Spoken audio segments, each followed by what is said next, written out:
ఇద్దరు దోస్తులు కలిసిండ్రా అంటే అట్లా హోటల్కి పోయి షాయ సప్పరిస్తారు. ఆఫీసులున్న పనుల మీద బయట తిరిగినా రోజుకు 3-4 కప్పులన్నా గుంజుతారు. ఒక్క కప్పుకు 10 రూపాయలు వేసుకున్నా దినామో 30-40 రూపాయలు పోతాయి. అట్లా కాకుండా బాదం షాయ్ అని, గ్రీన్ టీ అని, లెమన్ టీ అని తాగితే 100కు మీదనే ఒడుస్తాయి. ఇంకా జరంతా ఏసీ షాయ్ దుకాణాలకు పోతే ఓ 5-6 వందల దాకా అవుతుండొచ్చు. హే గంతగనం ఖర్చు పెట్టి షాయ్ ఎవరు తాగుతారు అంటారేమో. ఈ ముచ్చట చూస్తే నోరెళ్ళబెడుతుండొచ్చు పక్క.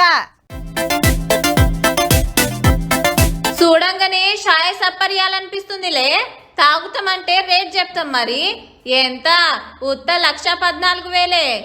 ఏంది గంత రేటా? అందులేమన్నా బంగారం వేస్తారా అని అంటుండ్రా? ఆవు బాగా చెప్తా, బంగారంతో చేసిందే.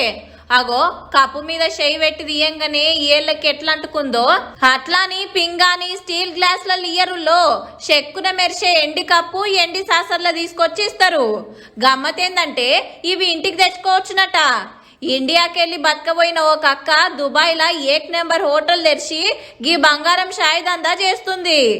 ఆర్డర్ ఇయ్యంగానే కప్పుల పోసి మీదుంగా బంగారం పొడి చల్లుకొని తెస్తారు.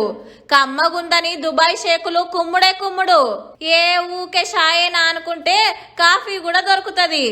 అది సుత షానాగ్వా ఉత్త 1,00,000 రూపాయలే. బంగారం ఐస్ క్రీంలు డ్రింకులు సుతా ఉంటాయి. మేమేంది మళ్ళేవలేంది కాక హోటల్లో షాయ్ సపరిస్తామా?